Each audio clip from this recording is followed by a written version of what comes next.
যখনই মানুষ নিজেকে মানুষ মনে করে না, তখনই আল্লাহ তাদের বলেন, বুঝেও বোঝে না ওরা, অন্তর আছে বোঝে না, দেখেও দেখে না ওরা, চক্ষু আছে দেখে না, শুনেও শুনে না ওরা, কান আছে শোনে না। উলায়েকা কাল আনআম, তারা পশু প্রাণীর মতো, তারা গরু ছাগলের মতো, তারা কুকুর শ্রীগালের মতো। বালহুম আদাল, বরং তার চেয়ে খারাপ। মানুষ কুকুর শ্রীগালের চেয়ে খারাপ। বগুড়া তার জাজল্য প্রমাণ। আব্দুর রাজ্জাক সাহেব কি বলতে চাইলেন? এটিকে আপনি বলতে চাচ্ছেন চাঁপাইনবাবগঞ্জের বাইরে, অনেকখানি বাইরে। সেটা কি বলেন তো দেখি। বগুড়ায় একটা জেলা যেটা রংপুরের সাথে জড়িয়ে আছে, বাপ মারা গেলে বোনকে জমি দেয় না। বোনেরা যদি জমি চাই তাহলে ভাই খেপে যায়, বলে বাড়ি এসছি, বের হয়ে যাও, বের হয়ে যাও, বের হয়ে যাও। আপনার বাপ মারা গেছে 15 শতক জমি রেখে, আপনি নিবেন 10 শতক, আপনার বোন নিবে 5 শতক। আপনি সকালে নিবেন আর আপনার বোন বিকেলে নিবে, এইটা প্রমাণ করেন দেখি। বাপ মারা তো 10 বছর হলো, জমি তো দেননি, যৌতুক নিয়ে ছেলে মেয়ের বিবাহ দেন, ভিক্ষা করে খেতে পারেন না।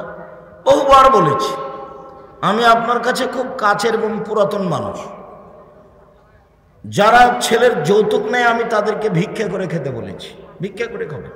এটা হলো উপার্জনের সবচেয়ে নিচু পথ। মানুষের টাকা উপার্জনের একটা হলো জমিদারি। বাপের জমিদারি আছে, জমি লিজ দিব, বগুড়ায় বাড়ি আছে, ভাড়া দিব, খাবো। এটা হলো একটা উপার্জনের পথ। আর একটা হলো চাকরি ব্যবসা করে খাবো, আর একটা হলো দিন মজুরি করে খাবো। এগুলো উপার্জনের পথ। তো এগুলো কোনোটাই করতে পারি না, তো কি করবে? তাহলে খেতে তো হবে, ভিক্ষা করবে। ভিক্ষা করা পছন্দ নয়, তবে জায়েজ। উপার্জনের সবচেয়ে নিচের পথ কি? ভিক্ষা করা। তো ভিক্ষা করা ভালো যৌতুকের চেয়ে। কেন? যৌতুকের টাকা দিয়ে চাউল কিনে ভাত খেয়ে ইবাদত কবুল হবে না। যৌতুকের টাকা দিয়ে চাউল কিনে ভাত খেয়ে ইবাদত কবুল হবে না। ভিক্ষা করার টাকা দিয়ে চাউল কিনে ভাত খেয়ে ইবাদত কবুল হবে। তাহলে পার্থক্য হলো না? যৌতুকের টাকা হারাম। খাট খাটলা, চৌকি বাক্স, চেয়ার, আলমারি, মোটরসাইকেল, যা কিছু শ্বশুর দিয়েছে, আগামীকাল সন্ধ্যা হতে হতে ফেরত দিতে হবে। লজ্জা হয় না কেন? শরম হয় না কেন? ভিক্ষা করে খাবেন বাপ বেটা। যদি কালের পাড়ায় ভিক্ষা না পাওয়া যায়, তাহলে বগুড়া স্টেশনে গেলে ভিক্ষা দিবে মানুষ। তোমার বাপের দিকে মুখ খুলে লক্ষ্য করে দেখো, তোমার বাপের মুখখান কালো হয়ে আছে। তোমরা বাপ বেটা একটু লজ্জা পাও না, শরম পাও না, একটু হায়া হয় না? পরের টাকা নিবা কেন? টাকা দাও। মেয়ে বিবাহ করেছ, বছর শেষে শ্বশুরকে একটা ভালো লুঙ্গি দিবা, আব্বা আপনার জন্য এটা কিনেছি। শাশুড়িকে একটা শাড়ি কিনে দেবো, আম্মা আপনার জন্য এটা কিনেছি, আপনি অনেক কষ্ট করে মেয়ে লালন পালন করেছেন, একটা হক আদায় করা হবে। যৌতুক নিব কেন? রাসূল সাল্লাল্লাহু আলাইহি সাল্লাম বলেছেন, 4টা জিনিস আছে যার, সব কিছু আছে তার। 4টা জিনিস নেই যার, কোনো কিছু নেই তার। 4টা জিনিস আছে যার, সব কিছু আছে তার। 4টা জিনিস নেই যার, কোনো কিছু নেই তার। 1, হিফজ আমানাতিন, আমানতের রক্ষা। মসজিদ মাদ্রাসার 10-এর টাকা, প্রিন্সিপাল, হেডমাস্টার, এদের কাছে যে 10-এর পয়সা থাকে। 2, হুসন খালিকাতিন, ভালো আচরণ। ভালো আচরণ যার, জান্নাত তার, সব কিছু তার। 3, সিদক হাদিসিন, সত্য কথা। সত্য কথা বলতে শিখতে হবে। 4, ইফাতুন ফি তুমাতিন, বৈধ রুজি। হালাল রুজি যার, সব কিছু তার। হালাল রুজি নেই যার, কোনো কিছু নেই তার। যৌতুক হারাম। যা টাকা পয়সা নিয়েছেন 24 ঘন্টার মধ্যে ফেরত দিতে হবে। হালাল রুজি নেই যার, কোনো কিছু নেই তার। সম্মানিত দিনী ভাই বোন, বলছিলাম জাহেলিয়াতের যুগে মেয়েদের মাটিতে পুঁতে দেওয়া হতো। মেয়ে বিবাহ দিতে টাকা লাগা, যৌতুক লাগা, এটা জাহেলিয়াত। এটা বন্যতা, এটা বর্বরতা, এটা অসভ্যতা। সেই যুগ আবার ফিরে এসেছে। আর এই 3 নম্বর শ্রেণীর অশিক্ষিতা মহিলা শিক্ষার নামে বলছে যে ইস্টাবলিশড হতে হবে, আমাদেরকেও পায়ের ভরে দাঁড়াতে হবে, পয়সা উপার্জন করতে হবে। বোকা নারী, তোমাকে পয়সা উপার্জনের জন্য আল্লাহ বলেছেন?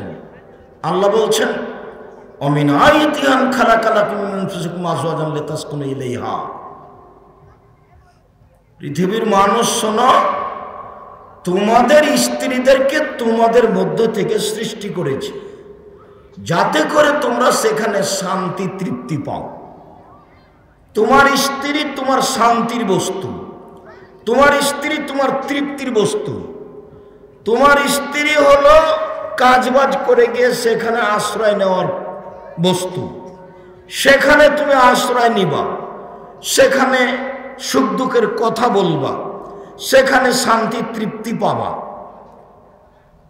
বাড়ি বানালাম, ঘর বানালাম, অবৈধ মখমল চাদর দিয়ে বিছানা সাজালাম, কিন্তু কোনো হুঁশিয়ার বুদ্ধিমতী একজন স্ত্রী নেই, সেই ঘরে শান্তি হবে না। ওকে পয়সা উপার্জনের জন্য সৃষ্টি করা হয়নি, ও হয়েছে ব্যাংকের একজন সহকারী কর্মী। তো দেরি করে গেলে ম্যানেজার ধমকায়। বাড়িতে যাওয়ার সময়তে শাশুড়িকে বলে যাই যে আম্মা সময় হয়ে গেল, কাপড়টা খাঁচতে পারিনি, একটু খেঁচে শুকাতে দিয়ে। স্বামী বাড়িতে আসলে দেখে বউ এখনো আসেনি। ব্যাংকের চাকরি 8টা 9টা 10টা রাত 11টা পর্যন্ত চলে, অবাক চাকরি।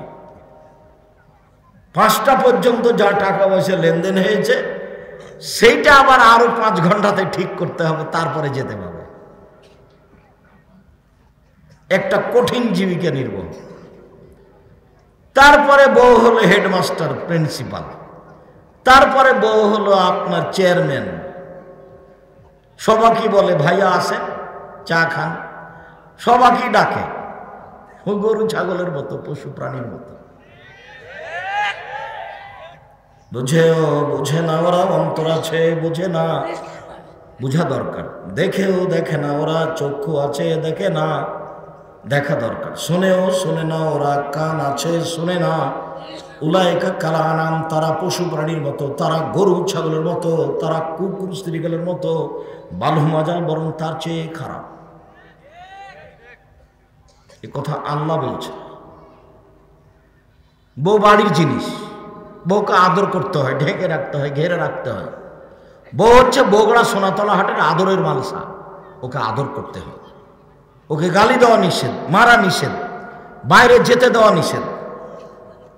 হাকিম ইবনে আল কোসায়ের আল বলছেন যে আচ্ছা আল্লাহর নবী একটু বলেন তো, আমাদের স্ত্রীরা আমাদের কাছে কি পায়, ওদের পাওনা কি? এটাই আমার জিজ্ঞাসা, যে আমাদের স্ত্রীরা আমাদের কাছে কি পায়, আমরা তাদেরকে কি দিব? তখন আল্লাহ রাসূল বলছেন, এক ফাকসুহামাত্তা সাইতা আতে মহামাতাইনতা, তুমি যেই মানের খাও বউকে সেই মানের খাওয়াবা, পাওনা নম্বর 1। 2